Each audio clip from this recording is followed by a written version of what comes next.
Hello and welcome back to Vbuzz. You're still here with myself, Sharita, and Ruben. Yeah. Now, we've all probably embarked on a road trip or two, whether it's a trip out of town to visit relatives or an exciting weekend trip to explore a new place with friends.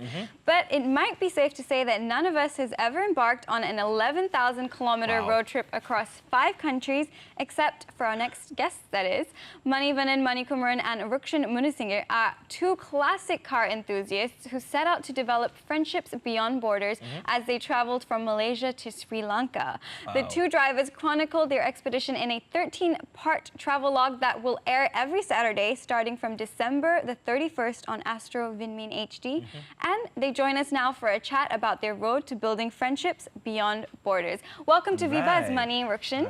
Hi guys. Hello, everyone. Thank you for being here. And you know, my idea of like a travel, like a spontaneous traveling plan would be just going to Malacca, having ikan bakar. You know, but I'm sure you guys have a whole different idea on how to do that. But how did you actually, first and foremost, the reason for the whole trip was friendship beyond borders, and also your interest in classic cars and also bikes, right? But how did you develop that interest? You can start with Rukshan first. Well, for one, I've been in the automotive industry for 15 years now, in sales, marketing, and then I run my own company, My Classic Cars. I'm a trader for classic cars. Passion started way back since 1980, or in fact when I was a lot younger, because my dad owned 2 Volkswagens, and then the last car he bought was a 1974 Ford Escort, which we still own it until today. Fantastic. It's been fully rebuilt currently as we speak. So when I got into the automotive industry, my last job was at Cycle and Carriage. When I left it, I started my own company. Being a very competitive industry and my passion towards classic cars, I decided, why don't I move into classic car trading? What about yourself, Mani? How did your love for classic cars and motorcycles start? For me, I'm not into classic cars actually, but I'm into motorcycle activities. I'm indulged in, I ride big motorcycles and I do a lot of overlanding trips. And then I got acquainted with Rukshan. We used to do events together. Events like big company events, whereby they need classic cars and also classic motorcycles to come into the event. So we work in hand, and then we got to know each other very well. We became good friends, and in fact, he's my client and a good buddy. And then he initiated the whole trip, this trip to Sri Lanka. And then he was working on it. I was not aware of this trip. And towards 1 month more to go for the trip, and suddenly one day he called me and said, would you be interested to go for this trip? I said, wow, this is interesting. This is what I've been thinking about all the while for the past few years. And then wanting to do by motorcycle, but thinking about it all the time, but you did not put it into action. And he called me, and I was resting at home after a major accident. Broke 5 ribs in a motorcycle accident. I was resting for a few months. Then I've almost recovered, trying to regain my work again. And then that's the time he called. I said, splendid idea. Count me in. Then he was doubtful. The first day when he called, he was very doubtful. He thought I'm joking. Then he called me again to reconfirm. And that's how I ended up coming into this trip. So 11,000 kilometers, 5 countries, we know that already. Walk us through the route that you took during your journey. Where did you start and where did you finish? And how did you come back? Right. We started with we had an official flag off from Ministry of Tourism. So Tourism Malaysia did the official flag off at Putrajaya. Exactly a year ago, basically. We embarked on the 15th of December last year. We left, of course, Kuala Lumpur, headed to Thailand, which was a breeze, pretty much. Malaysian roads, again, highway and all that. From Thailand, we went from the Bukit Kayutan border, which is Sadao border for Thailand, up to the border called Mesot. Mesot is a border which borders with Myanmar. Right, so then you get into Myanmar. The Myanmar side is called Myanwadi. So once you get in Myanwadi, you cross, you go diagonally across, and then we come to their border called Tamu. From Tamu, you actually get into India. So most people will be wondering, how did you actually get in India? But there is a border between Myanmar and India. Yeah, so in India, it is called Moreh. It'll be interesting to note that most Indians have not traveled on that part of the country because there's no purpose and it's too far. And of course, the roads, the terrain is not like normal roads, and a lot of broken roads, gravel roads and stuff like that. So that's, you can't cross horizontally until you reach what do you call it, West Bengal. From West Bengal onwards, then you start going vertically all the way down to Chennai. So from Chennai, there's no land route to Sri Lanka, so we had to arrange for a shipment. Okay. So there's no barge, there is no ferry, there's none of those services. They used to have it before, years ago. But if you could, you would, right? Obviously, yeah, that would be the best and easiest option. So then we had to pack it up into a container, ship it into Colombo port basically. So we did a bit of a tour within Sri Lanka and ended the tour there. Finally sent it back to Port Klang by ship. Okay, so the car came by ship, but you guys flew back. Yeah, we flew back. Oh my goodness. Now, you know, as you mentioned earlier before, Mani, you know, it's something that you had thought about before, but, you know, when you received that call, it was something kind of out of the blue.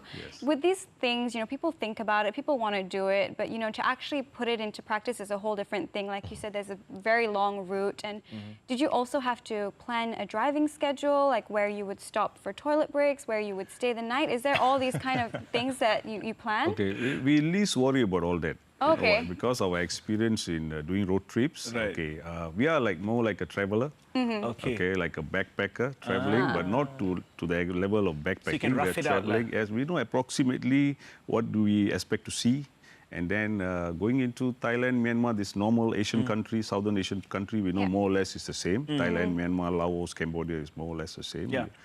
You're not going to anticipate something unexpectedly. Unless there's a big storm, a big flood, natural disaster, that is the most important thing you need to worry about. So we are well prepared because was experienced in this, and we didn't prepare much. The most important thing is to gather the guts to do it. Okay, let's do it. Let's work together, and when we can work as a team. Right. That's very interesting, you know, because I would think there'd be a very strict driving schedule, but, you know, it seems not. You know, but speaking about, you know, any unexpected things, did anything of that sort happen? Anything you didn't expect? Yes, many incidents. Okay, one incident is, maybe let me share. One incident was as we going into India, crossing into India, and we was not expecting India to be like that. The border was very strange. Okay. The border crossing very strange. There wasn't any checkpoint, no immigration counters, no immigration office. And then we were stopped by the military for inspection, for documentation and all. And they served us tea, and they were very friendly. And then we pursued the journey, going through mountain terrain, and then suddenly we were stopped by about 7 or 8 guys, some of them wearing masks. And until today, we are not sure who they are. Okay. Right? They stopped us on an open road. We stopped and we panicked. And then I told Rukshan, take it easy, put a smile, don't be serious. Okay, and be will friendly. all this be a part of the show? Yes. Ah, wow, lots to look forward to. Go on. You were saying, And then they didn't identify themselves. Okay. And we were too nervous and afraid. And then they approached us, and then we tried to lock the car. We want to know who's this? Is this customs, So they were narcotics? aggressive at that point? So, yes. Wow. And then this guy started pulling the door, and then he says, come out. I said, sir, sorry, who are you? He said, no, you come out, we'll talk later. And then later we found out that these people are some kind of, what do you call, underground corps or somebody like that. It was like a checkpoint, actually, like a checkpost. Yes. But these guys were a little bit more aggressive than every other checkpost was fine. The military guys from the first post that we had, they actually asked where we're going to go. It's interesting to note that in India, cars are generally white, black, silver. Right. Those are the, and then suddenly you see an orange-looking car. I mean, not orange car, and everybody going like, where did this car come from? You know? So these guys were very friendly. The first set of army checkpoint. So they actually pre-informed all the other checkpoints. So he said, don't worry, as you come to the next checkpoints, you just wave and pass through. So speaking of friendly, you know, your expedition was all about developing friendships beyond borders, right? Would you say you managed to achieve that? Because you did mention in an article that, you know, you had to bank on the kindness of a lot of strangers as well. Yes, definitely that was achieved. Even from the beginning at the Thai border, from, what do you call it, Thai into Myanmar. Okay, even before that, even in Bangkok, we had some friends, hosted us meals. You know, they took us around in their vehicle, you know, say, park your car and then let's go for dinner kind of thing. And then a total stranger in the border of Thailand, Myanmar. When we arrived, it was about 6:30, it's already dark in Thailand. Okay. Boy, just come, talks to us, you look like you need some help. You know, so like that, then he went and found a place for us to stay. Then, very interesting to note that this guy, this chap called Mr. Mohan, Munesinghe in India, in Imphal. We suspected we had an issue with the car, the gearbox. So through Facebook through our Friendship Beyond Borders Facebook page. There's a guy called Ching Tang. He said, my uncle is there. All right, he will come, tell me which hotel you're staying. He came to the hotel in the morning, greeted us, took us to the workshop. Wow. Took us to the workshop. There's we will never have found that workshop. Mind you, they don't have a Ford Capri in India. Exactly. All right, so it's an old-timer workshop. The guy diagnosed, he said, look, I can't be sure. It could be a bearing, it could be something, but we'll open it up. We'll have a look. I say, okay, fine. So then I was looking at money thinking, okay, here goes. We're going to be slapped with a bomb or something like that. We don't know. Yeah. I just asked him casually. I said, can you just roughly give us a budget so that we are comfortable and not? He said, yeah, don't worry about 6,000-7,000 rupees and all that. We said, okay, not too bad. All right, let's do it. 10 hours later, dropped the gearbox, checked it up. There's no issues. Just clean it up. He says, it's all fine. Just wear and tear, put it back on. Wow, this seems like there's a lot of stuff going on in this show, from the stop to the car issues. There's going to be a lot definitely to watch during these episodes. Yeah, and I'm sure there's a lot more that they wanted to share, but of course you can see it all on the travelogue show. You know, because it's about 25 days. We have a lot of things to share. Right. And where can we watch it? Can you recap some information for all our viewers out there if they want to? They're definitely intrigued, I'm sure. Yeah. Well, we're going to be. I mean, you can catch the past updates on our Facebook page, Friendship Beyond Borders, of course on my personal page as well. We have the information up on the from screen. there. And of course, my journey on Winmin 231 on 9:30 p.m. every Saturdays from 31st of December.